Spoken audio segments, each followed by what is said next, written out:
여러분, 지난 여름 7월 16일 주일에 저는 마태복음 13장에 나오는 예수님의 비유 말씀으로 씨 뿌리는 자유 비유, 나의 열심으로 이루리라 는 제목으로 설교한 적이 있습니다.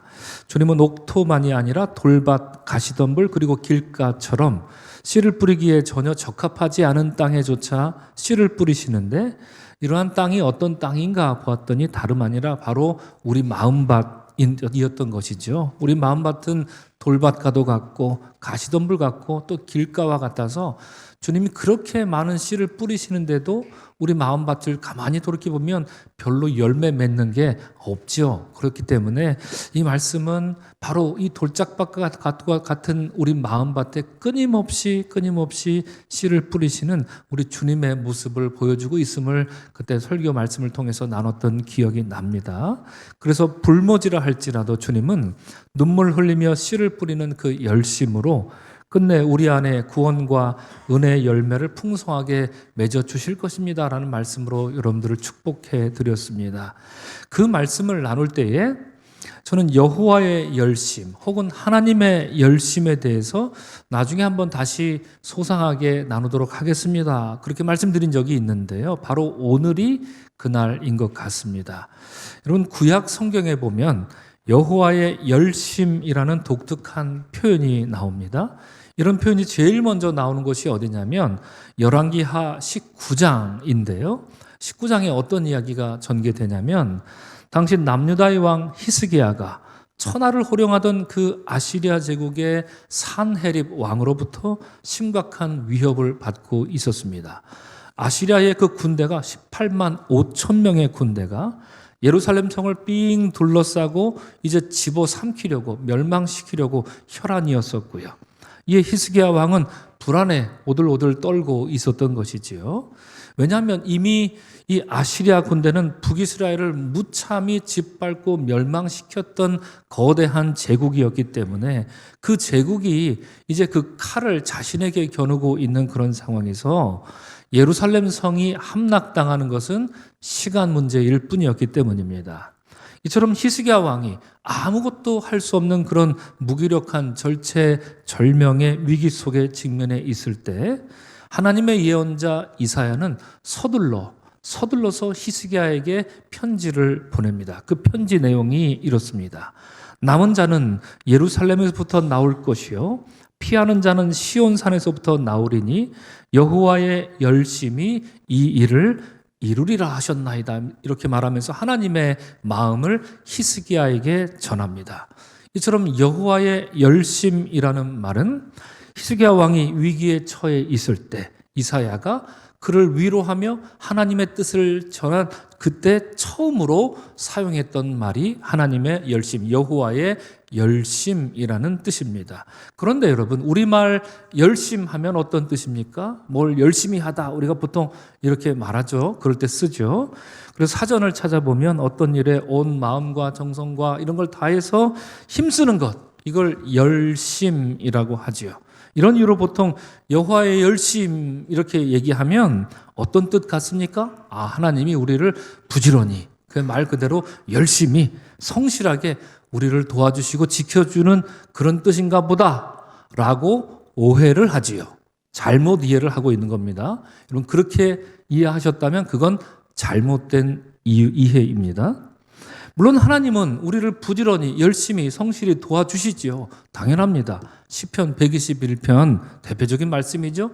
이스라엘의 하나님은 어떠시다고요? 졸지도 않고 주무시지도 않을 정도로 이스라엘을, 자신의 백성들을 돌보신다. 정말 열심히 부지런히 성실하게 우리를 돌봐주시는 하나님이십니다. 또한 예레미야도 이렇게 고백한 적이 있습니다. 여호와의 인자와 긍휼이 무궁하심으로 이것들이 아침마다 새로우니 주의 성실하심이 크시도소이다. 이렇게 예레미야도 고백한 적이 있습니다. 즉 하나님은 불철주야 부지런히 성실하게 우리를 지켜주시는 하나님, 즉 우리는 그런 하나님을 일컬어서 성실하신 하나님이라고 말할 수 있습니다. 하지만 하나님의 열심이란 말은 이처럼 부지런하고 또 열심히 있고 성실하신 하나님의 모습을 나타내는 표현이 여러분 아닙니다. 분명히 아셔야 됩니다. 히브리어로 열심이라고 하는 말은 사전을 찾아보면 질투, 분노, 경노를 의미합니다. 단순한 이런 분노가 아니라 fury하고 outrage, 이거는 거대한 분노가 이렇게 막 속에서 샘솟는 그런 것을 의미하는데요. 이런 걸 의미하죠. 물론 이 단어는 예를 들면 잠언서 같은 곳에서 남녀 간에 일어나는 사소한 질투, 남녀 간에 있는 분노, 이런 말에도 종종 사용되는 단어이긴 합니다만, 이런 뜻에 비추어 보면 여러분, 여호와의 열심이라는 말은 어떤 말로 바꿔볼 수 있을까요? 여호와의 질투 혹은 여호와의 분노, 이렇게 바꿔 이해하는 것이 오히려 더 이 말을 더 쉽게 이해할 수 있을 것입니다. 신명기 4장에 보면 이 단어, 이 열심, 분노, 질투, 이 단어가 형용사형으로 나타나죠. 저 유명한 엘카나, 무엇입니까? 질투하시는 하나님이 그것입니다. 모세가 이스라엘 백성들에게 하나님을 소개합니다. 너희 하나님은 너희를 택해 주셨다. 너희 하나님은 너희를 애굽에서 구출해 내셨다. 하나님은 너희를 가나안 땅에 데리고 가실 것이다. 그리고 그 땅에 들어가면 하나님과 맺은 언약을 너희는 잘 지키고, 마지막으로 당부하죠. 하나님이 너희에게 금지한 우상을 숭배하지 말아라, 이렇게 말합니다. 왜요? 하나님은 이때 나오는 거죠. 엘카나, 하나님은 질투하시는 하나님이기 때문입니다. 이렇게 모세가 자신의 백성들에게 말합니다. 너희가 우상을 숭배하면 하나님은 질투하시기 때문에 너희를 심판할 것이다 라는 것입니다. 그러므로 여러분, 하나님이 심판하는 이유가 뭡니까? 하나님의 질투, 다른 말로 하면 하나님의 열심으로 심판하겠다라는 말입니다. 마찬가지로 여러분, 앞서 남유기와 히스기야 왕이 아시리아 군대에 둘러싸여 있을 때, 위협당할 때 이사야가 뭐랬습니까? 여호와의 열심으로 이룰 것입니다. 걱정하지 마십시오라고 위로했지 않습니까? 하나님은 위험에 처한 자신의 백성들을 이제 구원하실 것인데, 이사야의 말에 의하면 그 구원도 무엇으로 인한 것입니까? 여호와의 질투, 여호와의 열심에서 비롯됩니다. 무슨 뜻일까요? 왜 그럴까요? 하나님은 자신의 백성이 적들이 무서워서 부들부들 오들오들 떠는 그 꼴에, 그 꼬락서니에 질투가 나서 참지 못한다는 뜻입니다. 하나님은 자신의 백성들이 자기가 아니라 저 아시리아의 칼과 창을 더 무서워하는 것에 질투가 나서 가만히 있을 수 없다 하는 뜻입니다. 그것이 자신의 백성을 구원하실 근거가 된다는 것입니다. 여호와의 열심, 여호와의 질투는 거기에 의미가 있습니다. 이처럼 여호와의 열심, 여호와의 질투는 두 가지 일을 행하시는 걸 우리가 볼 수 있습니다. 하나는 무엇입니까? 심판하실 때 여호와의 열심이 너희를 심판하리라. 다른 하나는 무엇입니까? 구원하실 때 여호와의 열심이 너희를 구원하리라. 자신의 백성이 하나님이 아니라 우상을 숭배할 때 하나님의 열심은 그들을 지체 없이 심판하십니다. 반대로 자신의 백성이 하나님이 아니라 아시리아를 두려워하고 다른 것을 두려워하는 모습을 볼 때 하나님의 열심은 구원을 행하시는 동력이 되기도 했던 것입니다. 이러한 하나님의 심판과 하나님의 구원이 이스라엘 역사 속에서 아주 선명하게 드러난 사건이 있다면 무엇일까요? 우리가 대림절 첫째 주일로 계속해서 언급하고 있는 바벨론 포로 사건입니다. 하나님은 자신을 떠나 우상을 숭배하고 하나님과의 언약을 파기한 이스라엘 백성을 심판하셨습니다. 왜 그렇습니까? 하나님의 열심, 하나님의 질투 때문에 그렇습니다. 그 결과 이스라엘은 혹독한 바벨론 포로기를 겪어야 했습니다. 하나님의 질투, 하나님의 열심으로 인한 일이었습니다. 그러나 하나님은 이제 다시 자신의 마음을 고쳐먹습니다. 거두십니다. 그리고 자신의 백성들을 구원하시며 새로운 언약을 맺어주시고자 마음을 바꾸시는데 왜 그렇습니까? 하나님의 열심 때문에, 하나님의 질투로 인한 것입니다. 그래서 미국의 저명한 구약학자 월터 브루그만이라는 분이 있지요. 이분은 말하기를 포로 생활 한가운데서 새로움을 말할 수 있는 힘은 열정적 신앙이라든가 바빌론에 대한 증오심에서 생겨나는 것이 아니라 여호와께서 당신의 백성에게 품으신 한결같은 질투에서 나온다, 이렇게 말한 바 있습니다. 자신의 백성들을 질투하는 거예요. 제발 나를 두려워해라. 저놈들 말고 나를 두려워해라. 제발 우상 숭배하지 마라. 제발 나를 좀 믿어다오. 이렇게 하나님이 그런 마음, 그런 질투하는 마음에서 심판도 나오고 구원도 나온다라는 것이지요. 하나님은 자신의 백성이 그 바벨론 사람들 따위에 눈칫밥 먹고 사는 그 모습이 너무나도 질투가 나서 가만 보실 수 없었던 겁니다. 그리하여 그 백성을 예루살렘으로 귀환시키고자 하신 것이지요. 이 또한 하나님의 질투, 하나님의 열심이었습니다. 여러분, 그래서 어떤 이들은 이런 하나님의 모습을 보고 이런 식으로 말하는 사람들이 있습니다. 하나님 마음이 어찌 그렇게 죽을 듯 합니까? 그죠? 질투나 하고 말이죠. 하나님이 무슨 질투나 하고 이게 무슨 하나님입니까? 이렇게 말하는 분 있습니다. 게다가 어떤 경우에는 무슨 하나님이 이랬다 저랬다 하는 무슨 변덕쟁이처럼 보입니다, 이렇게 말하기도 합니다. 그러나 여러분, 분명히 말씀드리건대 그렇지 않습니다. 오히려 마음이 죽을 듯 하는 것은 사람이지 하나님이 아닙니다.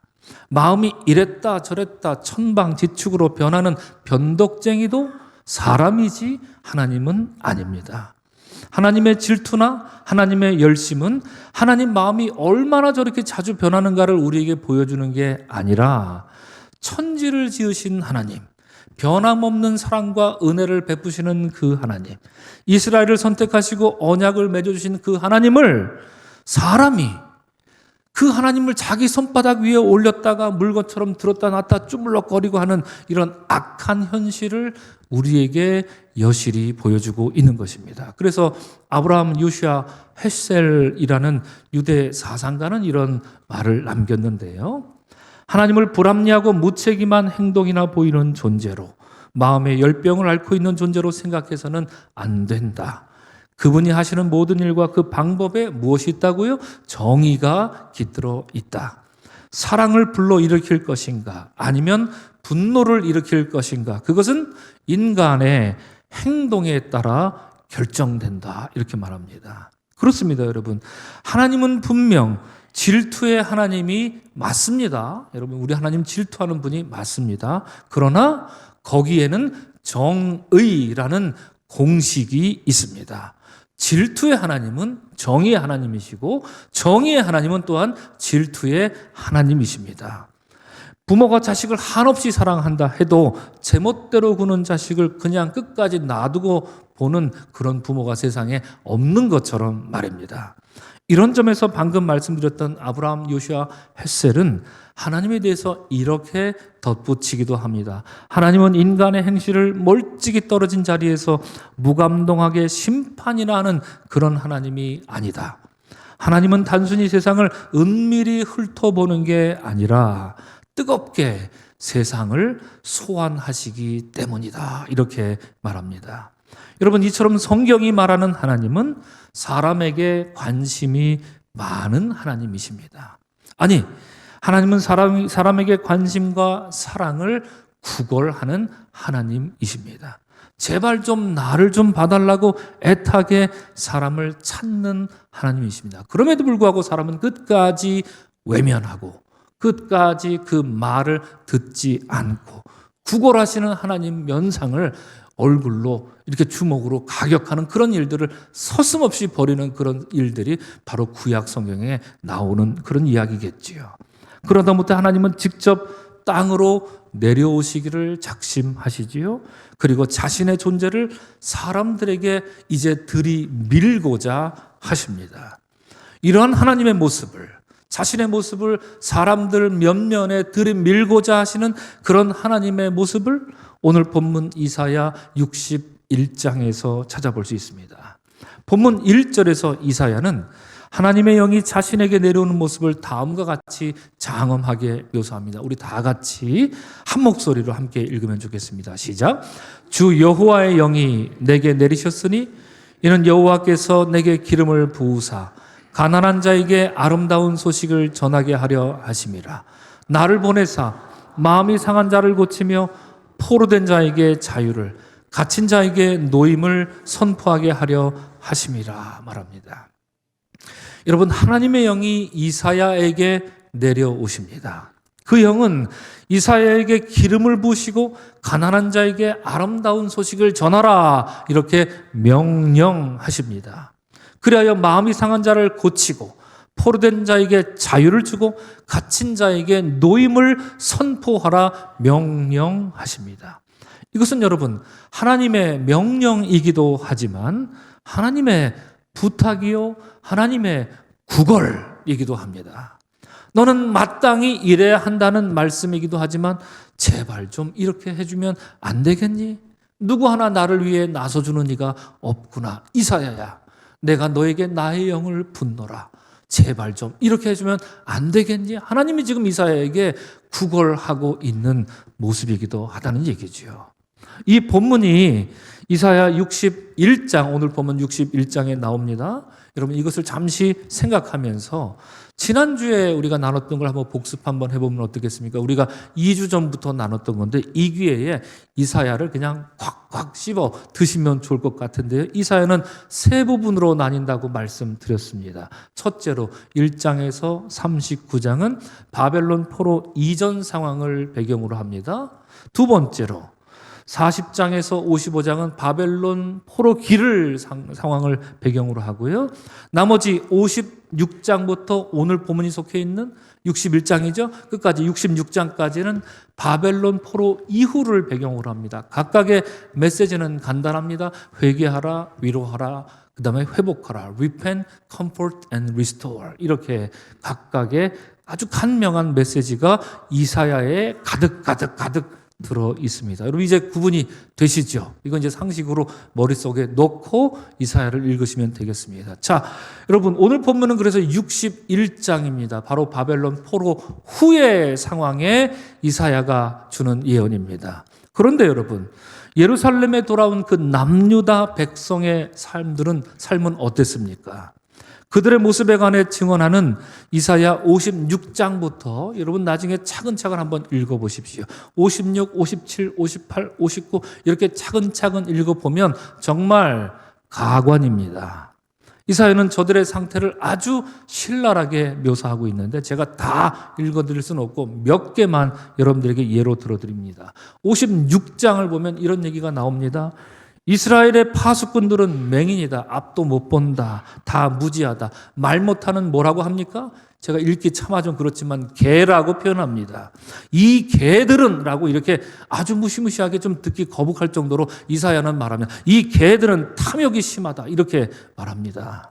57장 한 장 넘기면 어떤 얘기가 나오는 줄 아십니까?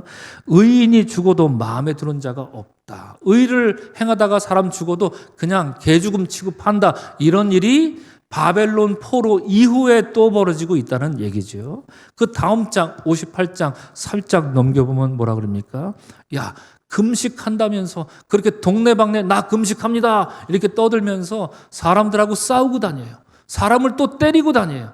그런 그따위 금식을 내가 받을 것 같으냐?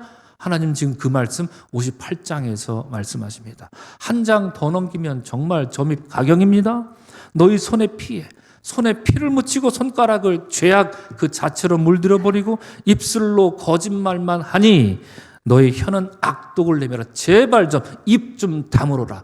너 제발 좀 얼굴 좀 치워라. 하나님이 너무나도 역겨워하고 있습니다. 자신의 백성들을 말합니다. 누구에게요? 포로에서 귀환한 사람들이 지금 이런 모습을 보이고 있다는 얘기입니다. 이런 저들의 행태를 한마디로 말하자면 영적 타락입니다. 전적인 타락입니다. 바벨론 포로에서 귀환했지만 저들은 하나님 백성으로 하나님이 기뻐하는 게 뭔지 하나도 모릅니다. 하나님 말씀도 모르고 예배도 안 드립니다. 드리지만 형식적으로 드리지만 자기 마음대로 금식을 하지만 자기 마음대로 드러내고 싶어서 자기 의를 위해서 금식을 합니다. 이런 것을 두고 하나님이 기뻐할 리 만무합니다. 그리고 무엇이 중요한지 무엇부터 해야 하는지 지금 자기들이 어디 서 있고 어디로 가는지 무엇이 정녕 하나님이 원하는 건지 전혀 깨닫지 못합니다. 이러한 남유다 백성들에게 하나님은 이제 다시 한번, 정말 다시 한번 하나님의 열심, 하나님의 질투를 부리십니다. 자신의 백성들이 지리멸렬하게 못난 꼴을 하고 사는 것을 이제 더는 보고 있을 수가 없었던 것입니다. 그리하여 이사야는 말하기를 여호와께서 이를 살피신다 이렇게 말하죠. 그리고 그 정의가 없는 것을 기뻐하지 아니하시고 사람이 없음을 보시는데 어떤 사람이 없느냐, 이를 중재할 자가 없음을 이상하게 여기셨으므로 하나님이 스스로 자기 팔로 구원을 베풀고자 작심하십니다. 하나님이 직접 나서겠다. 이제 내가 직접 내려가야 되겠구나. 이렇게 말씀하십니다. 그리고 60장 1절에서는 저 유명한 말씀 뭡니까? 일어나라, 빛을 발하라. 왜요? 여호와의 영광이 내 위에 임하였다. 내 영을 받는 너희는 일어나야 한다. 이렇게 60장에서 말하고 있습니다. 이제 거기에 이어지는 말씀이 오늘 본문 우리가 61장 읽은 거죠. 여호와의 열심이 거룩한 영으로 이사야에게 내려오는 장엄한 장면이 바로 오늘 우리가 읽은 61장의 본문입니다. 그런데 여러분, 구약 성경에서 하나님의 영은 어떤 사람들에게 내려왔던가요? 여러분 기억나는 사람이 있습니까? 구약 성경 중에 하나님이 누구에게 자신의 영을 주셨던 것이지요? 쉽습니다. 모세로부터 다윗까지 주구장창 여호와의 영이 내려왔습니다. 빈번히 내려오셨습니다. 민수기 11장을 보면 여호와께서는 시내산 그 구름 가운데 모세에게 강림하셨고 내가 이 영을 너희 장로들에게도 나눠주리라 이렇게 말씀하십니다. 사사시대에는 어떻습니까? 온니엘, 기드온, 하나님의 영에 힘입어서 싸웠던 장수들이었습니다. 또 사울은 어떻습니까? 사울도 그가 왕이 될 때 하나님의 영이 그 위에 임재했다라고 하고요. 무엇보다 사무엘이 다윗에게 기름을 붓자 다윗은 그 이후로 여호와의 영에 크게 감동되었다 이렇게 말합니다. 자, 제가 지금 누구부터 누구까지 말씀드렸죠? 모세부터 다윗까지 말씀을 드렸습니다. 그런데 하나님의 영은 솔로몬 이후에 내려오지 않습니다. 하나님의 영이 사라집니다. 이 땅을 밟지도 않습니다. 북이스라엘이 멸망하는 그 처참한 모습을 다 지켜보시면서도 여호와의 영은 내려오지 않습니다. 남유다가 위태위태하여서 이제 멸망당하겠거니라고 해서 예언자 예레미야가 그토록 울며 불며 하나님께 매달리며 기도할 때 여호와의 영이 예레미야에게 내렸던가요? 내리지 않았습니다. 하나님의 영이 내려오지 않았습니다. 그런데 이제 하나님은 여호와의 열심으로 특단의 조치를 취하시고 다시금 자신의 영을 부어주기로 마음을 고쳐먹습니다. 이 본문 오늘 8절과 9절은 여호와의 영이 친히 하시는 말씀입니다. 나 여호와는 정의를 사랑하며 불의의 강탈을 미워하여 성실히 그들에게 갚아주고 그들과 영원한 언약을 맺을 것이라. 그들의 자손을 문 나라 가운데서 여호와께 복받은 자손이라 인정하리라. 이렇게 말해요. 여러분 이 본문을 가만히 보시면 이 본문 말씀은 누구에게 해주신 언약을 떠오르게 합니까? 두 사람이 떠오르면 정답입니다. 첫째, 내 자손이 복받게 하리라. 누구에게 했던 약속입니까? 아브라함한테 했던 약속이죠. 또 내 자손이 영원히 그 나라가 풍성하리라, 융성하리라, 내 나라가 영원할 것이다. 이 약속은 또 누구에게 주셨죠? 다윗에게 해주신 말씀입니다. 하나님의 영이 친히 약속하십니다. 너와 영원한 언약을 맺을 것이다. 너의 자손들은 여호와께 복받은 자손이 될 것이다. 이런 언약은 하나님이 다윗과 맺으신 언약을 딱 떠오르게 하죠. 뭐라고 다윗에게 말씀하셨습니까? 내가 내 몸에서 날 내 씨를 내 뒤에 세워 그의 나라를 견고하게 하리라. 다윗의 씨를 타고 뒤에 태어나신 분이 누구였는지 우리 잘 알고 있지요. 내 집과 내 나라가 내 앞에서 영원히 보존되고 내 왕위가 영원히 견고하리라. 이런 말씀도 다윗에게 약속해 주셨어요. 이로 인해 다윗의 씨로부터 태어나는 자로 인해 영원한 하나님 나라를 내가 친히 세워 나갈 것이다 약속해 주셨던 것입니다. 이것이 하나님이 당신의 열심으로 자신의 영을 보내어 하실 일이었습니다.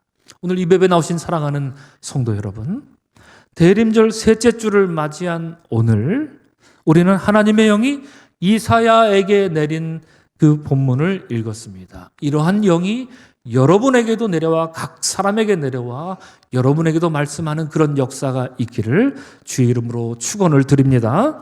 여러분, 이는 여호와의 열심으로 이루신 일이었습니다. 그 영은 다윗의 나라를 영원하게 할 것이다 이렇게 약속해 주셨습니다. 이 본문을 여러분, 그런데 오늘 2023년 12월 17일 오늘 우리도 읽었지만 2000년 전 광야에서 40일 금식 기도를 막 마치고 세례자 요한에게 세례를 막 받자마자 이후에 나사렛 동네 어느 회당에 들어간 한 사나이도 회당에서 두루마리를 펼쳐서 오늘 본문을 또박또박 읽었습니다. 그는 다윗 혈통에서 태어난 한 건장한 사내였습니다. 베들레헴에서 태어났고 나사렛에서 살았습니다. 이제 자신이 살았던 나사렛 어느 회당에 들어갑니다. 그리고 두루마리를 펼쳤습니다. 그리고 그는 이렇게 읽습니다. 루아흐 아도나이 알라이 얀 마샥 아도나이 오티 레바샤르 나빔, 이렇게 읽습니다. 히브리 말로 말이죠. 루아흐 아도나이 알라이, 주 여호와의 영이 내게 내리셨다. 얀 마샥 아도나이 오티, 이는 여호와께서 내게 기름을 부어 주셨다. 레바샤르 나빔, 저 가난한 자에게 소식을 전하라 하셨다. 이 말씀, 이사야의 말씀을 예수께서는 또박또박 읽었죠. 이 말씀을 읽은 바로 그 사나이는 하나님의 영이 바로 그 순간 자신에게 임재했고 하나님이 친히 기름을 부어주심으로 아름다운 소식을 전하게 하셨음을 사람들 앞에서 공연히 말했습니다. 그날 회당에서 두루마리를 펴고 읽은 그 사람의 이름은 나사렛 출신의 예수였습니다. 그날 사무엘이 다윗에게 기름을 부어 그를 기름 부은 왕으로 세웠던 것처럼 나사렛 예수가 이 말씀을 읽었을 때 성령께서는 친히 그에게 임재하심과 더불어 그에게 기름을 부어 주셨고, 이로써 우리는 그 이름 예수를 기름 부음 받은 예수라는 뜻으로 뭐라고 부릅니까? 그리스도 예수라 부르게 된 것이죠. 여러분, 예수께서 받으신 영은 누구의 영이었습니까? 주 여호와의 영이었습니다. 루아흐 아도나이, 이렇게 말합니다. 이것은 주님의 영입니다. 이렇게 말합니다. 영이란 말은 히브리 말로 숨, 호흡입니다. 우리가 숨 쉬는 것처럼 말이죠. 그러므로 예수께서는 이제 하나님으로 숨을 쉬십니다. 예수께서 하고 들숨으로 마실 때 그분은 세상의 죄를 멸하시고 세상의 죄를 녹이십니다. 예수께서 하고 숨을 날숨으로 내쉴 때 하나님의 영이 세상에 흩어져서 뿌려져서 심겨집니다. 이로써 그분의 숨은 세상을 살리는 영이 된 것입니다. 사랑하는 성도 여러분, 영국의 저명한 복음주의 신학자인 제임스 패커라는 분이 있습니다. 이분은 2020년 몇 해 전에 세상을 떠나셨는데요. 이분은 하나님의 영으로 숨쉬는 사람들이 하나 둘씩 늘어나게 될 때면 이러한 일들이 일어날 것이다 말한 바 있습니다. 첫째, 하나님 말씀이 가슴에 사무치게 된다. 여러분, 하나님 말씀 읽을 때 어떻습니까? 가슴이 콩닥콩닥 뛰고 그 말씀이 막 기대가 되고 그 말씀대로 살아야 되겠다 이렇게 도전이 되십니까? 아니면 오늘도 이거구나, 늘 저거구나, 그냥 매번 있는 거, 그냥 내가 다 아는 얘기, 아무런 감흥이 혹시 없으셨습니까? 그러면 여러분, 하나님의 영을 받으셔야 합니다. 하나님의 영 없는 성경 읽기는 100번 읽어도 무익합니다. 그분은 말합니다. 하나님의 영으로 숨쉬는 사람들이 늘어나게 되면 하나님 말씀이 가슴에 사무치게 될 것이다. 여러분, 영으로 성경을 읽는 여러분들이 되셔야 합니다. 둘째, 그렇다면 각 사람에게서 하나님의 정결하심이 나타날 것이다. 이렇게 말합니다. 그리고 자연스레 셋째로 이로 인해 하나님의 백성들이 살아날 것이다. 일어날 것이다. 이렇게 말한 바 있습니다. 주님의 오심을 기다리는 오늘 대림절 셋째 주로 예배하는 여러분 모두에게 이러한 하나님의 영이 여러분 각자에게 충만히 임재하기를 주의 이름으로 축원을 드립니다. 그리하여서 하나님의 열심에 수수방관하는 그런 구경꾼들이 아니라 주의 말씀이 여러분 가슴에 사무치고 그 말씀으로 가슴이 뛰는 여러분들이 되시기를 주님의 이름으로 축복합니다. 그래서 여러분 그 말씀대로 살아가는 가운데 삐뚤어지고 왜곡된 우리 영혼이 조금 더 정결해지고 이로써 여러분의 영혼이 살고 여러분 가정이 살아나고 또 우리 서강교회가 살아가고 한국교회가 다시금 살아나는 그런 여호와의 은혜의 해를 위한 주역들이 되시기를 주의 이름으로 축원합니다. 아멘. 기도하겠습니다.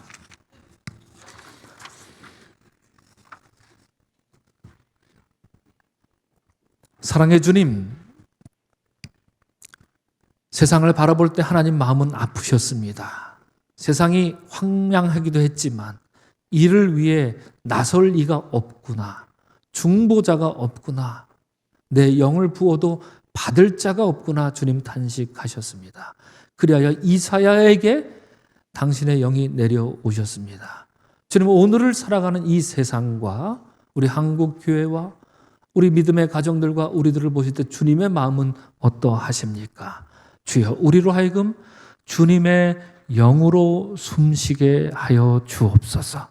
우리가 숨을 들이마시고 숨을 내쉴 때 이로써 하나님의 영으로 마시고 내쉼으로 하나님 나라를 위해 믿음으로 준행하는 믿음의 사람들 세워지게 도와주시옵소서. 당신의 말씀을 읽을 때 가슴이 뛰고 당신의 말씀을 읽을 때 마음이 콩닥콩닥 사무쳐오는 그런 아름다운 일이 있게 하시사 그 말씀대로 살아나갈 때 우리 삶이 고침받고 하나님 나라의 주역으로 살아나가는 우리 모든 서강의 성도들 되게 하여 주옵소서. 감사하신 예수님 이름으로 축복하며 기도합니다. 아멘.